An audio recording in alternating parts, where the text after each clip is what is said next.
They say the frost doesn't kill you, it's the sleep that follows. But they're wrong. What kills you is the thing that knocks on your door when the moon turns the color of a fresh wound. Copper Harbor, Michigan. 1994, an isolated, dying mining town sitting on the jagged edge of Lake Superior. In the dead of winter, the lake freezes over so thick it looks like a landscape of shattered gray glass. I remember the exact shade of the sky the night the world ended. It wasn't black. It was the color of a bruised plum, heavy and suffocating, pressing down on the jagged roof of my father's house. It was the winter of 1994, and Copper Harbor was entirely cut off from the rest of the world by a massive blizzard. The snow had been falling for 3 days straight, burying the roads and freezing the telephone lines. But the storm wasn't the reason the town felt so terrifyingly quiet. It was the eclipse. The news anchors on the small, static-filled television in the living room had been talking about it all week, a total lunar eclipse. A blood moon. They made it sound like a beautiful astronomical event. But the old miners in the town, the ones who had lived by the frozen shores of Lake Superior their whole lives, knew better. They had spent the afternoon nailing heavy wooden boards over their windows and pouring thick lines of rock salt across their thresholds. I was sitting at the massive oak dining table, pushing a piece of roasted chicken around my plate. The house was enormous, drafty, and filled with the scent of old paper and wood smoke. My father, Arthur, sat across from me, a stethoscope still hanging around his neck. He was the only doctor within 50 miles, a man who believed in hard facts and warm fires. "Eat, Harper," he sighed, his breath pluming slightly in the chilly air of the dining room. "You need your strength. The furnace is struggling against the wind tonight." "I'm not hungry, Dad," I whispered, looking out the frost-covered window. Through the swirling snow, I could see the moon. It was already beginning to change, a shadow creeping across its surface, turning the pale white into a deep, sickly rust color. "The moon looks like it's bleeding." My father let out a soft chuckle, though it sounded forced. He reached across the table and covered my small, trembling hand with his large, warm one. "It's just the Earth's shadow, sweetheart. Science. Nothing to be afraid of." "Grandma says the blood moon brings the things that hide in the ice," I mumbled, pulling my hand away. My father's smile faltered. He rubbed the bridge of his nose, clearly exhausted. "Your grandmother is a superstitious woman, Harper. But since you brought it up, do you remember the story the kids at school tell about the blood moon? The legend of the shivering widow?" I nodded slowly, my throat going dry. The old lumberjacks say that 100 years ago, a woman froze to death on the edge of the lake looking for her lost child, my father said, his voice dropping into a theatrical, spooky whisper, trying to make a game out of it. "They say that when the moon turns red, the ice on the lake cracks open, and she climbs out. She wanders from house to house in the blizzard." He leaned in closer over the table, the candlelight flickering across his face. The legend says she will knock on your door exactly 3 times. Not 2. Not 4. 3 heavy knocks. And if you open the door, she invites herself in to get warm.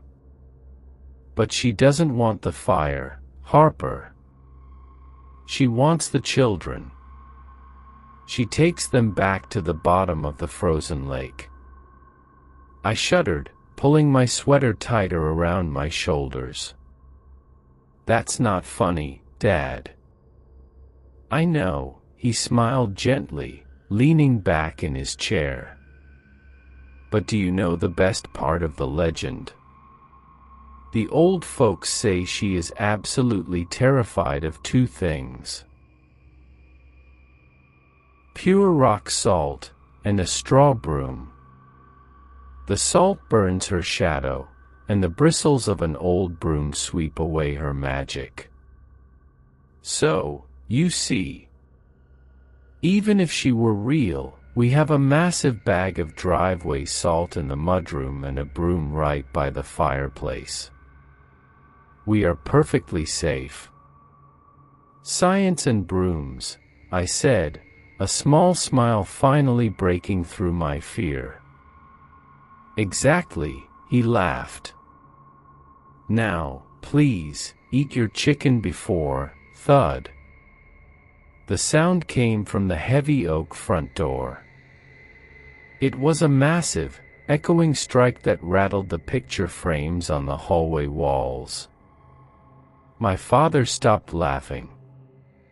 The smile vanished from his face. Thud. A second knock. It wasn't the frantic knocking of someone trying to get out of the storm. It was slow, deliberate, immensely heavy, as if someone were hitting the solid wood with a sledgehammer. Thud. 3 knocks. The silence that followed was absolute. The wind outside seemed to hold its breath. The grandfather clock in the hallway stopped ticking. Dad, I whimpered, the blood draining from my face. My heart began to hammer against my ribs like a trapped bird. Don't. Please don't. My father stood up. The man of science was trying to keep his composure, but I could see the tension in his jaw. It's just a coincidence, Harper. The storm is terrible out there. Someone's car probably slid off the road. I'm a doctor.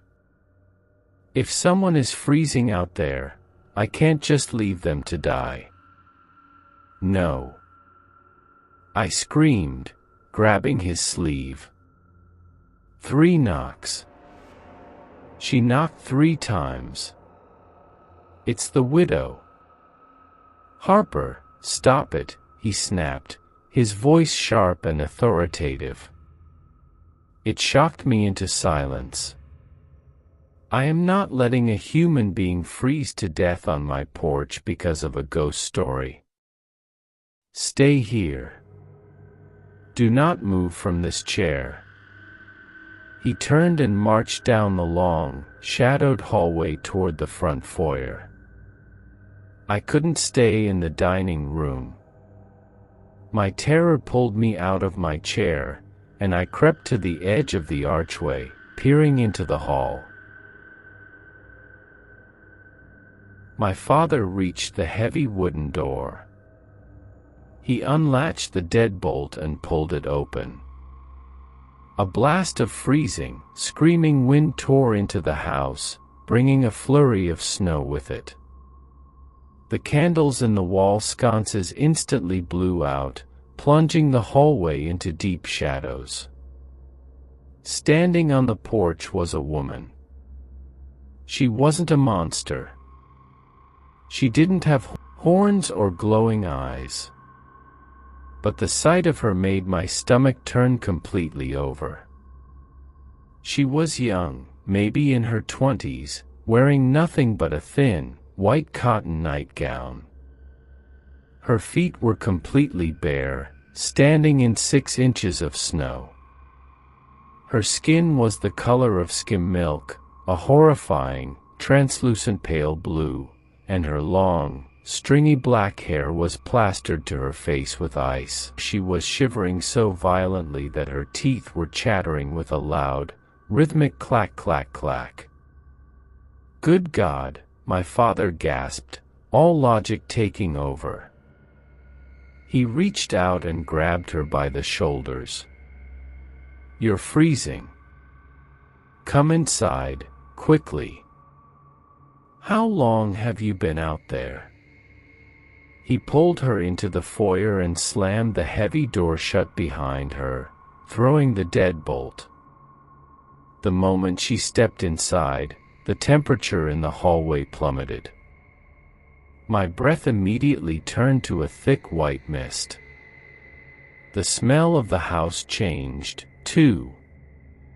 The scent of wood smoke and roasted chicken vanished, replaced by the suffocating stench of stagnant, freezing water and wet, rotting weeds. My name is Clara," she stuttered, her voice sounding wet and hollow, like she was speaking through a mouthful of crushed ice. My father, his truck went off the road by the tree line. "He has a terrible fever. Please. I need medicine." "You need a blanket before you go into shock," my father said, shedding his thick woolen cardigan and wrapping it around her shaking, wet shoulders. "I have a medical bag in my study. I can come with you." I need to use the washroom first," Clara whispered. She didn't look at my father. As she spoke, her head tilted slightly, and her eyes locked directly onto me, hiding in the shadows of the dining room. Her eyes were completely devoid of light. They were flat, glassy, and gray, like the eyes of a dead fish washed up on the shore. "Of course," my father said, entirely missing the horrifying exchange of gazes. "Down the hall, last door on the right. Go warm up. I'll get my bag and some hot tea." Clara didn't walk down the hallway. She glided.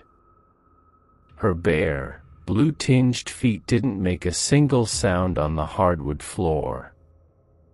She moved past me, bringing a wave of absolute, bone-chilling cold that made my skin crawl. I backed away, pressing myself flat against the wallpaper until she disappeared into the bathroom. The heavy lock clicked from the inside. "Dad," I whispered, running to him as he rummaged through a leather medical bag in his study.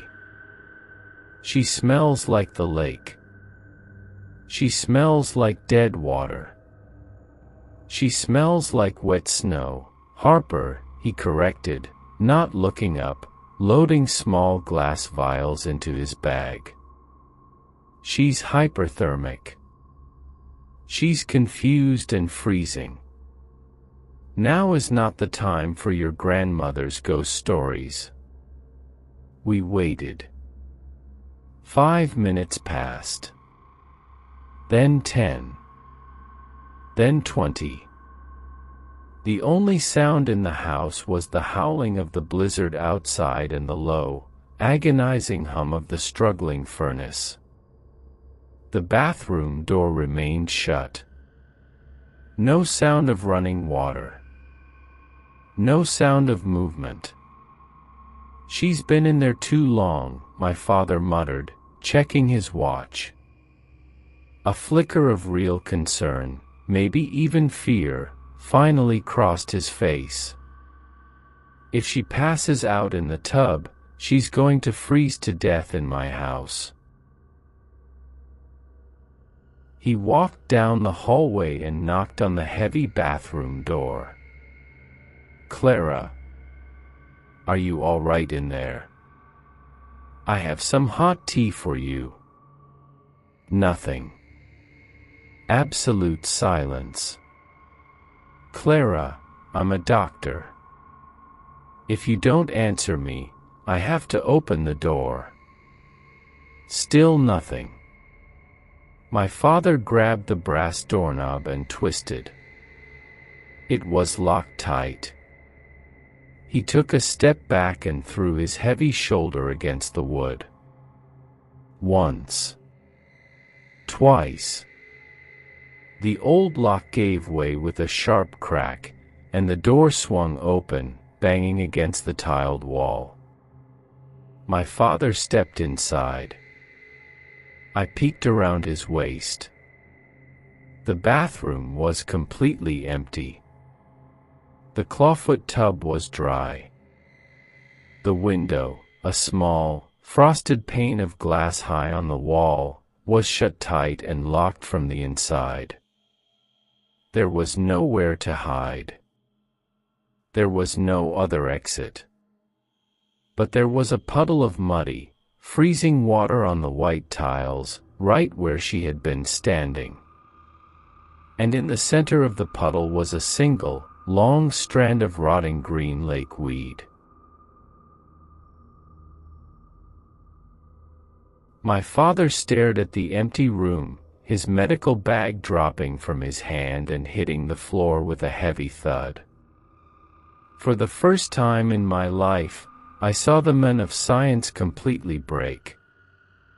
His face went ashen, and he backed out of the bathroom, his hands shaking. She was just here," he stammered, staring at the lake weed. "It's her, Dad," I sobbed, the tears finally breaking loose, freezing hot on my cheeks. "The widow. She's inside the house." Suddenly, a loud, echoing crash came from the other side of the house. It came from the old parlor, a room my father kept locked because the antique furniture belonged to my mother, and he couldn't bear to look at it. We both froze. The sound was followed by a heavy, scraping noise, like a massive wooden armchair being dragged across the floorboards. "Harper," my father whispered, his voice trembling. He knelt down so he was at eye level with me. "I want you to go into my study. Lock the door. Do not come out, no matter what you hear. Do you understand me? Where are you going?" I cried, clutching his shirt. "The parlor door is locked from the hallway side. I lost the key months ago," he said, his eyes darting toward the front door. "I have to go outside. I have to go around to the porch and look through the parlor window to see who or what is in there. Maybe she squeezed through the vents. Maybe someone else broke in." He was rambling, trying desperately to find a logical explanation for the impossible. "Don't go outside," I begged. "Please, Dad. I'll be right back. Go to the study. Now," he ordered. He threw his heavy winter coat over his shoulders, grabbed a heavy iron fireplace poker, and unlatched the front door. The blizzard immediately swallowed him as he stepped out onto the porch, fighting his way through the waist-high snow toward the side of the house where the parlor windows were. I didn't go to the study. I couldn't. I stood in the foyer, shivering, watching the open crack in the front door, waiting for him to come back. I waited. The wind screamed. The snow piled up on the foyer floorboards. "Dad!" I yelled out into the white abyss. I pushed the door open a little wider and stepped onto the freezing porch in my socks. I crept along the wooden planks, following the deep footprints my father had just made in the snow. I rounded the corner of the house. The parlor window was there. My father's coat was lying on the snow, completely empty. The iron poker was dropped beside it. His footprints simply stopped. There were no drag marks. There was no blood. He had vanished into thin air. And from the other side of the glass, inside the locked parlor, I saw a pale, blue face press itself against the windowpane. It was Clara. Her black, soulless eyes stared down at me, and her jagged mouth stretched into a horrifying, triumphant grin. The shivering woman was inside. My father was gone. And I was completely alone in the dark. The cold out on the porch wasn't just a temperature, it was a living, breathing predator. It bit through my thin cotton socks and gnawed at the bones in my feet, but I couldn't move. I was paralyzed, trapped in the freezing white abyss of the blizzard, staring through the frost-rimed glass of the parlor window.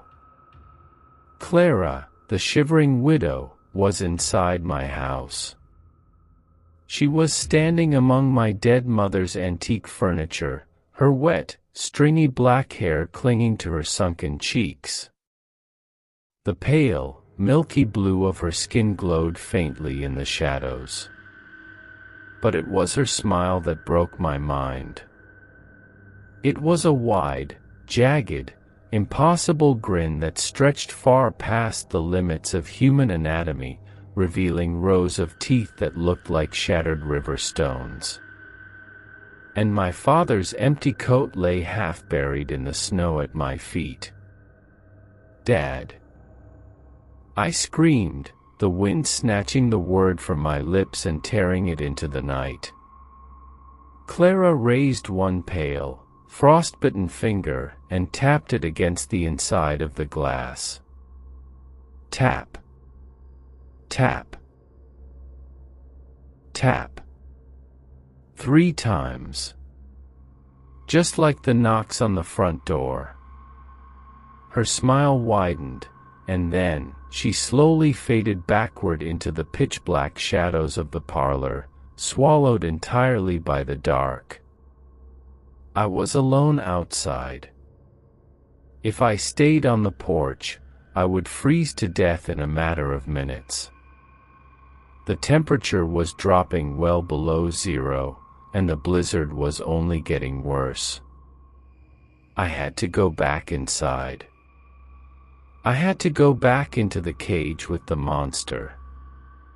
I turned and scrambled on my hands and knees across the snow-covered porch, my fingers completely numb. I threw myself through the open front door and slammed it shut behind me, throwing the heavy brass deadbolt with both hands.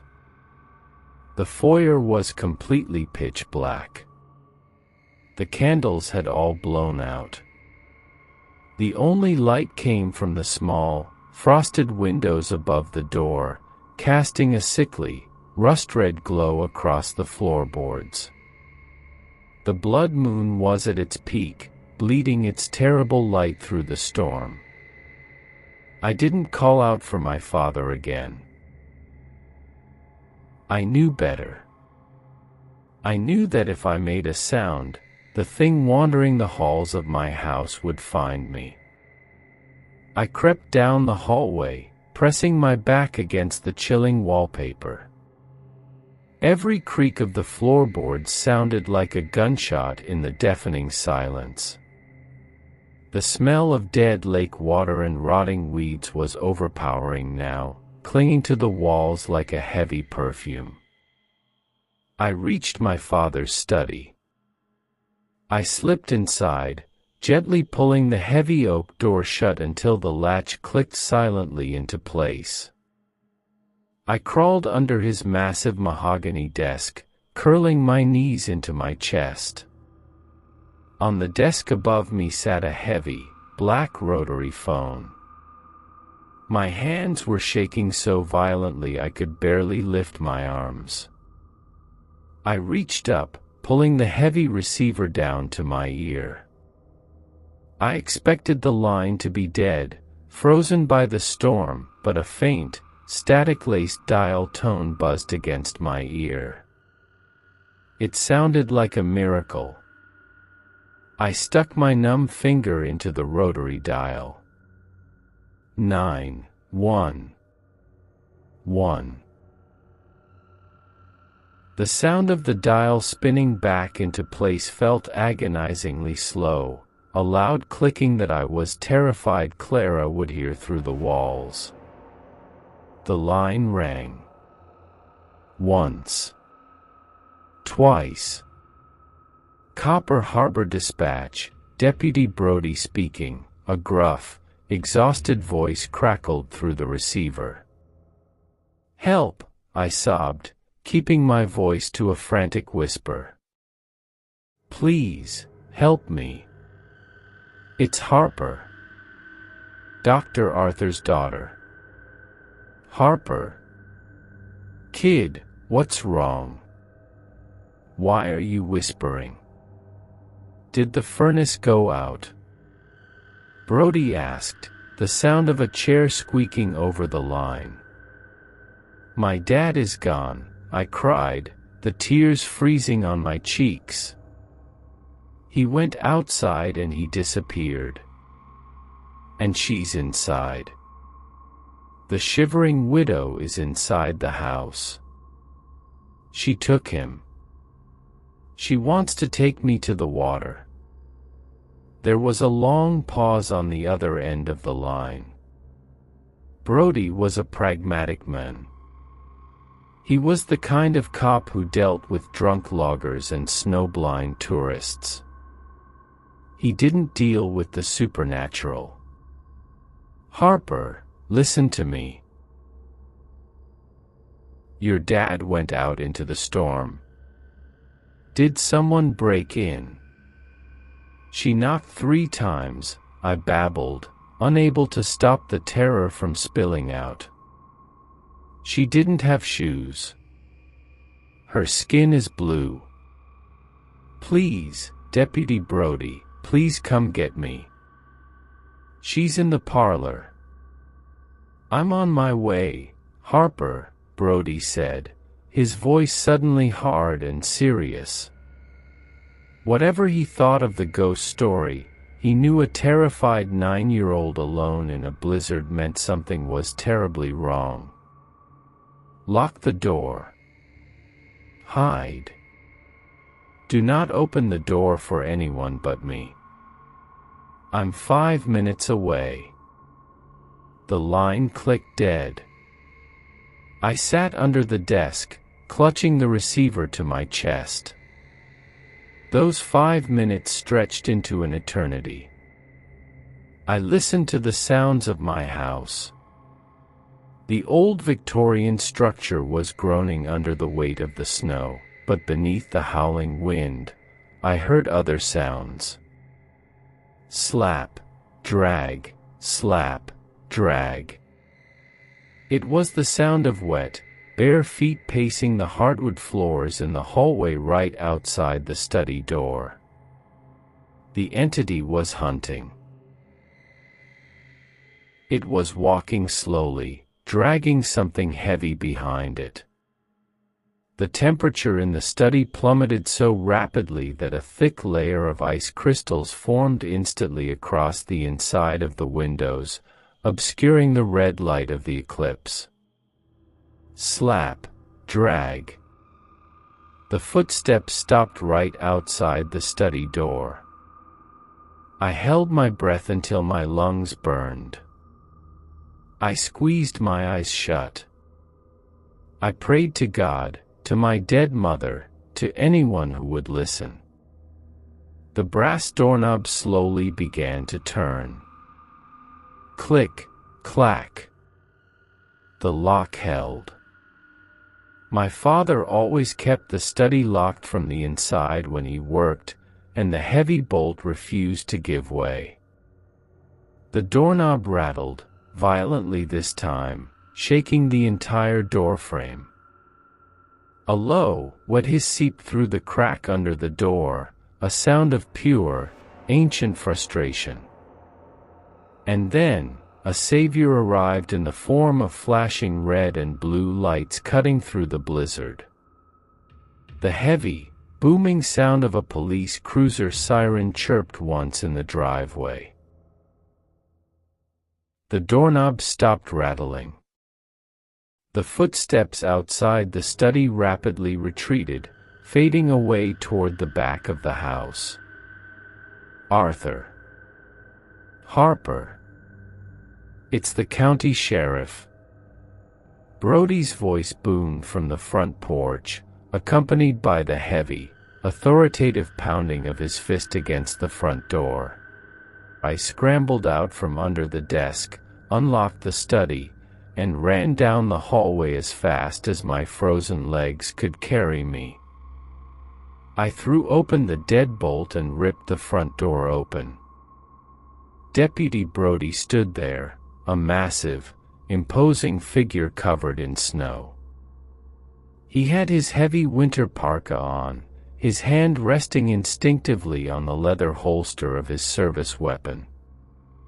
He held a massive, heavy-duty flashlight in his other hand. I didn't say a word. I just threw my arms around his waist and buried my face in his heavy coat, sobbing uncontrollably. "Hey, kiddo, I got you." "You're safe," Brody said, his voice softer now. He stepped inside and pushed the door shut, locking it behind him. He unclipped his radio. "Dispatch, I'm 10 to 23 at the doc's house. I have the girl. Still looking for Arthur." Brody knelt down, shining his flashlight around the pitch-black foyer. "Harper, look at me. Where is the woman who broke in? Did she hurt your dad?" "She went to the bathroom first," I stammered, pointing a shaking finger down the hall. "But then she vanished. And my dad went outside to look in the parlor, and he vanished too. She's a ghost, deputy. It's the widow." Brody sighed, wiping the melting snow from his mustache. "Harper, there's no such thing as ghosts. But there are crazy people. Desperate people. If some woman broke in here to steal drugs from your dad's medical bag, I'm going to find her. You stay right behind me. Don't let go of my belt." I grabbed the heavy leather of his gun belt, and we began the slow, agonizing walk down the hallway. Brody swept the beam of his flashlight back and forth. The house felt entirely abandoned. The shadows danced away from the light, hiding in the corners. We reached the bathroom door.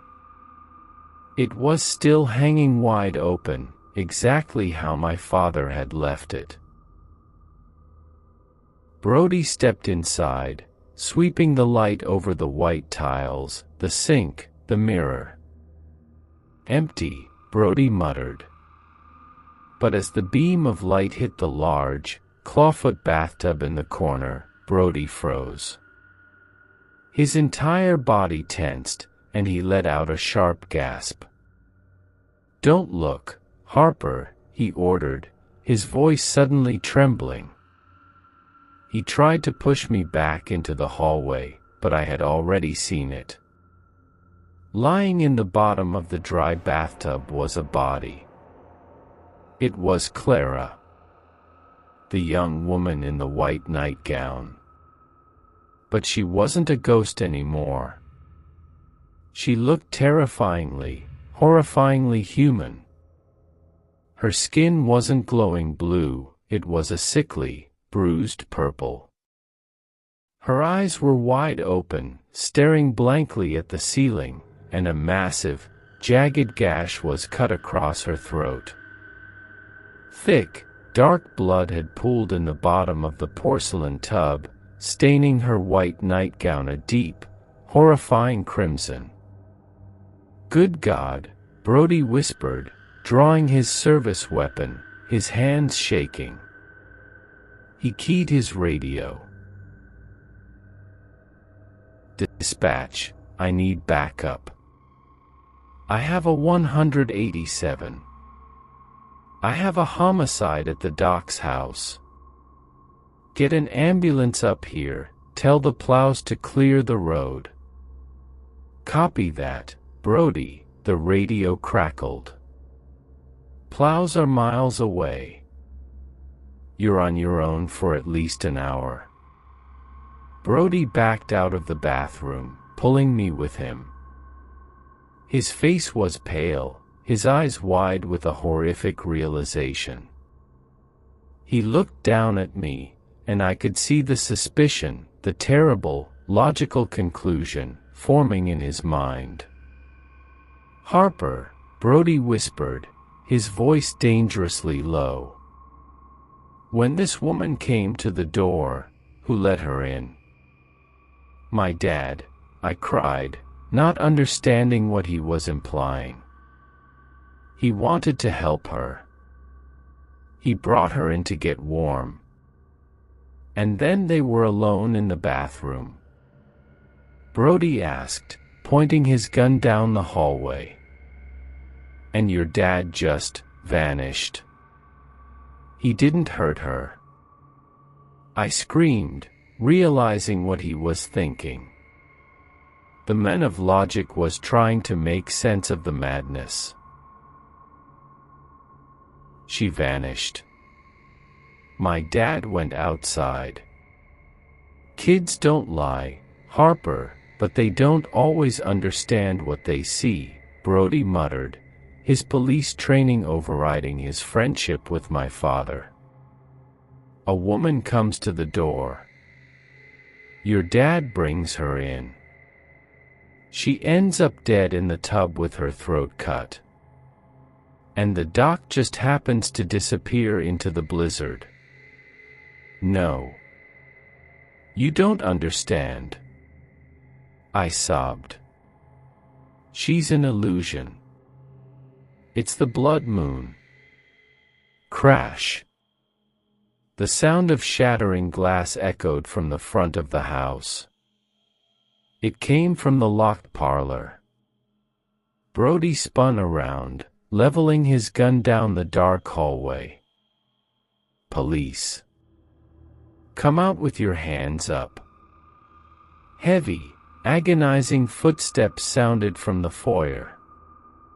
Someone had climbed through the broken parlor window and unlocked the door from the inside. A figure stumbled out of the shadows and into the beam of Brody's flashlight. It was my father. But he looked like a dead man walking. He was covered head to toe in snow and frost. His skin was pale and waxy, his lips blue. He was shivering so violently he could barely stand, leaning heavily against the hallway wall. His eyes were wide, filled with a terror I had never seen before. "Harper," my father croaked, his voice barely a whisper. Thank God you're safe." He took a step toward us. "Stop right there, Arthur." Brody roared, aiming the barrel of his gun directly at my father's chest. "Don't take another step. Keep your hands where I can see them." My father stopped, looking at the gun in utter confusion. "Brody, what are you doing? Put the gun down. There's something in the house, there's something outside. It chased me through the trees. It's not human." "I know exactly what's in the house, Doc," Brody sneered, his fear turning into anger. "I just found her in your bathtub. You want to tell me why there's a dead girl with her throat slit in your house? You want to tell me why you faked a disappearance and tried to climb out the window?" "What?" my father gasped, his eyes darting to me. "Harper, what is he talking about? I didn't kill anyone." She vanished. I was outside looking for a way in because the parlor door was locked. "It's a lie, Deputy," I screamed, pulling on Brody's coat. "The ghost made that body. It's a trick to make you mad at my dad." "Quiet, Harper," Brody barked, keeping the gun steady. "Arthur, get on your knees. Put your hands behind your head. Now." "Brody, you have to listen to me," my father pleaded, raising his hands slowly, his voice desperate. "Look at the shadows, Brody. Look at the walls. She's playing with us. She feeds on the fear." I said, "Get on your knees," Brody yelled. Brody took a step forward, completely focused on my father. He didn't look at the walls. He didn't look at the shadows. But I did. Behind my father, at the far end of the hallway, the darkness began to curdle and thicken.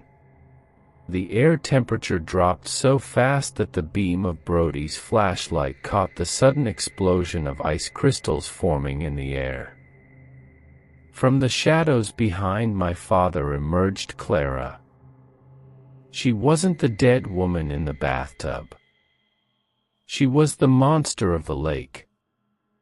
She floated inches above the floorboards, her white nightgown billowing around her as if caught in an underwater current. Her black hair writhed like living snakes, and her jaw hung open, unhinged, revealing a black void that smelled of decay and frozen mud. "Deputy!" I shrieked, pointing behind my father. Behind him.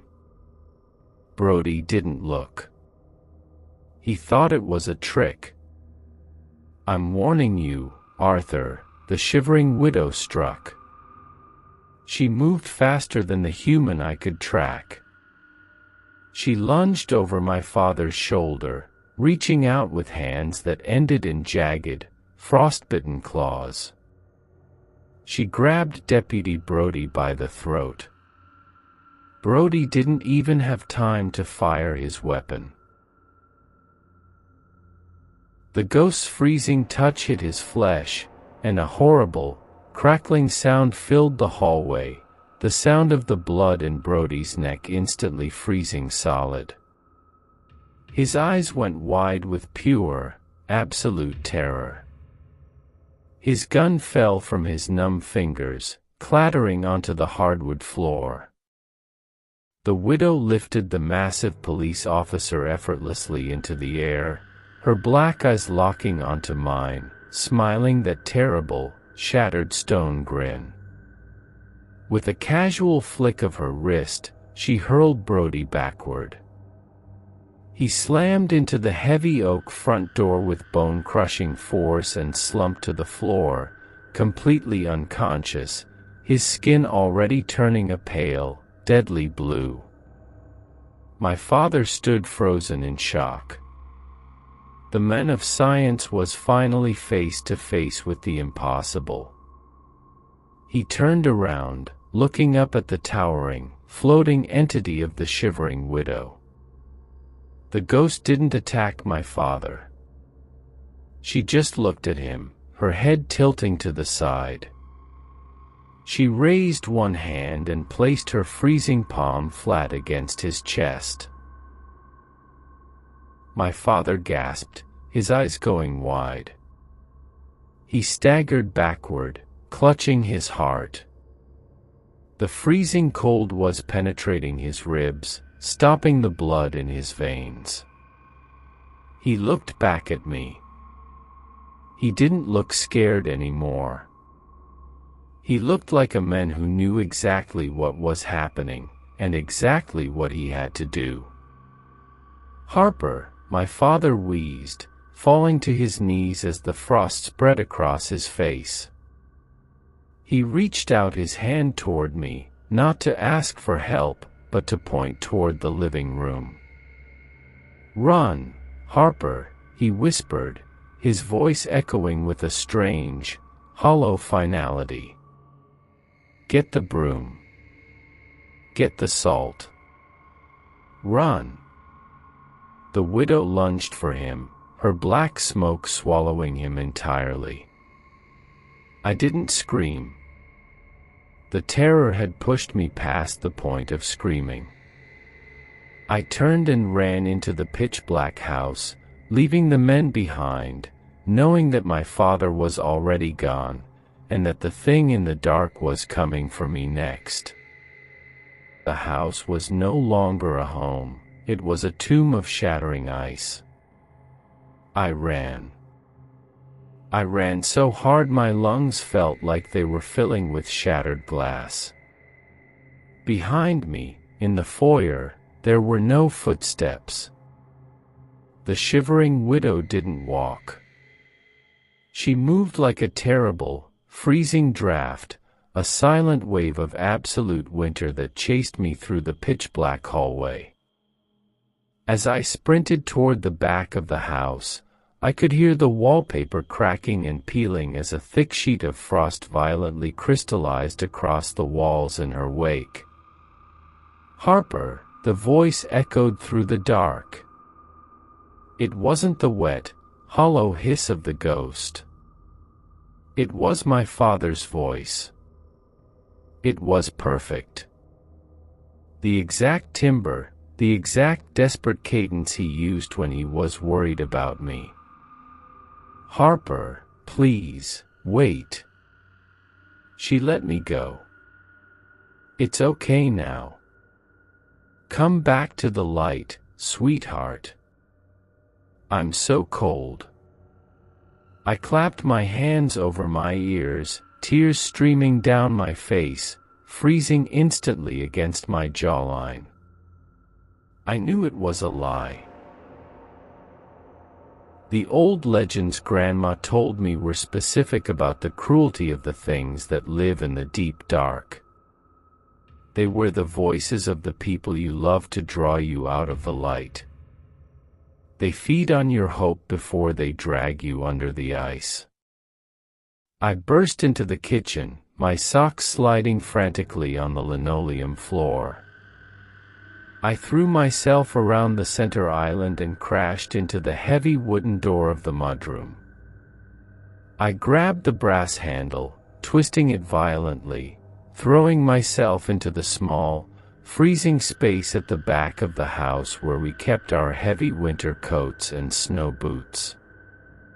There, sitting in the corner beneath a row of dripping parkas, was the massive, 50-pound burlap sack of blue-tinted driveway salt. My arms were weak, my entire body trembling with a horrific, bone-deep exhaustion, but terror gave me an impossible strength. I grabbed the thick fabric of the bag and hauled it backward. It was too heavy to lift, so I dragged it across the floor. Scrape. Scrape. Scrape. The sound was deafening in the silence of the house. I needed the broom. The salt burns the shadow, but the broom sweeps away the magic. That was the rule. I dragged the heavy bag of salt out of the mudroom, back into the kitchen, leaving a trail of loose blue crystals behind me. The living room, where the massive stone fireplace stood, was just through the archway. If I could just make it to the hearth, I could grab the old straw broom we used to sweep the ashes. I crossed the kitchen threshold. Suddenly, the temperature in the room dropped so violently that the pipes under the sink let out a metallic shriek and burst. A spray of water exploded across the kitchen, but it didn't hit the floor as liquid. It froze midair, clattering against the linoleum like hundreds of tiny diamonds. The air grew thick, smelling of rotting lakeweed and dead, stagnant mud. From the shadows of the living room archway, the widow drifted into view. She was levitating a foot above the floorboards, her white nightgown saturated with the dark, thick blood of the illusion she had left in the bathtub. Her neck was bent at a horrific, broken angle, her chin resting against her collarbone. But her eyes, those flat, glassy, dead fish eyes, were locked onto me. She raised a pale, frostbitten hand. Her lips peeled back into that terrible, impossible grin. "He is sleeping at the bottom now, little girl," the widow rasped. The sound was a chorus of a dozen drowned women, a wet, gurgling roar that shook the very foundation of the house. "There is room for one more in the dark. Give me your warmth." She lunged. I didn't try to run. I couldn't. I ripped my hands away from the bag of salt, spun around, and grabbed the only thing I could reach, a heavy, cast-iron frying pan sitting on the kitchen counter. With a scream that tore my throat bloody, I swung the iron pan as hard as I could at the ghost's face.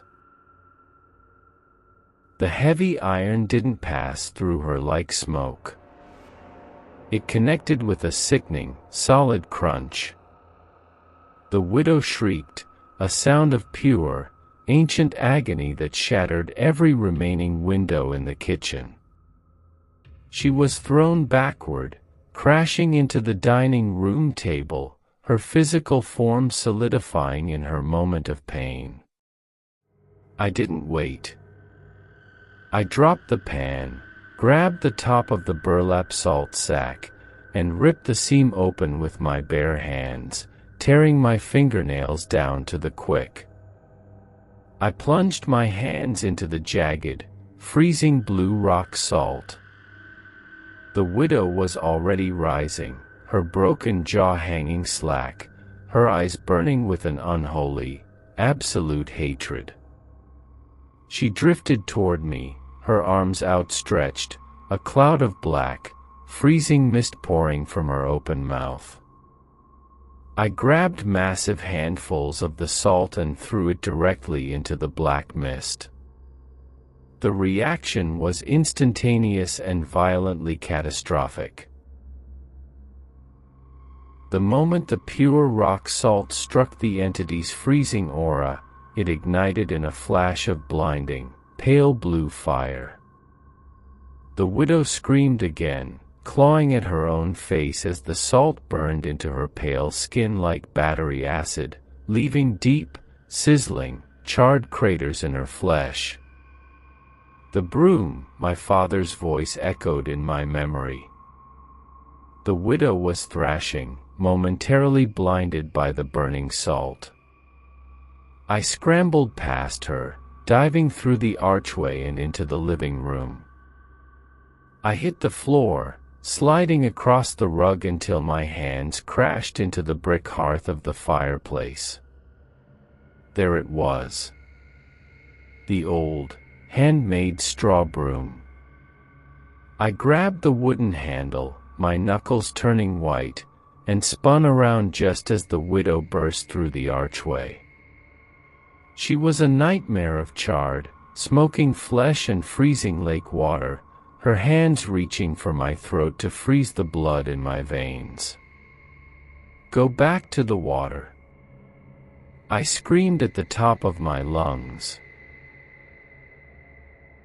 I swung the old straw broom like a baseball bat, driving the thick, rough bristles directly into the center of her chest.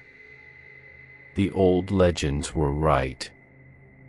It wasn't about the physical force. It was about the intention, the ancient binding of the earth against the things that refused to die.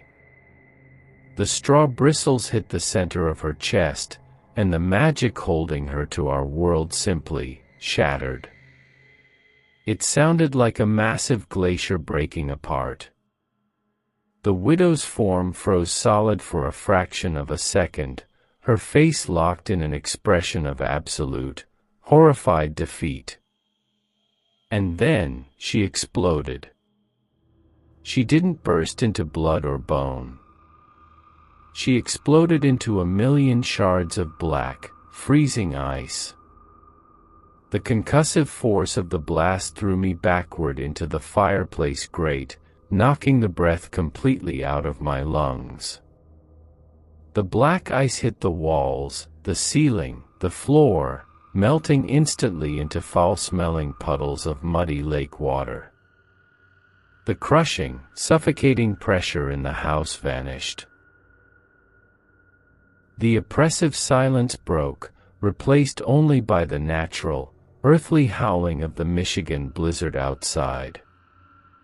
I lay on the rug, gasping for air, clutching the broken handle of the straw broom to my chest. I looked up at the frosted windows in the living room. The blood-red hue of the eclipse had faded. The moon was shining a pure, bright, brilliant white through the storm. The door was closed. The widow was gone. I didn't sleep. I crawled into the corner of the living room, surrounded by a thick ring of rock salt, and waited for the dawn. When the morning sun finally broke over the frozen expanse of Lake Superior, the blizzard died with it. I crawled out of the living room, my body battered and numb, and walked down the hallway. The house was in ruins. Water damage stained the antique wallpaper, and shattered glass covered the floors. I found Deputy Brody in the foyer. He was alive, but barely. He was shivering uncontrollably, his skin a horrific shade of purple. He was curled into a fetal position, his fingers black with deep frostbite from the entity's touch. He looked at me, his eyes wide and vacant, completely broken by what he had seen. I unlocked the front door and pushed it open. The morning light hit the snow-covered porch. My father was there. He was sitting in the corner of the porch, leaning against the wooden railing. He was covered in a thick layer of white snow. I walked over to him, my heart breaking into a million pieces. "Dad," I whispered, reaching out to touch his shoulder. He was frozen solid. The men of science, the men who believed that there was a logical explanation for everything, had frozen to death on his own porch, sacrificing himself to give me the distraction I needed to run.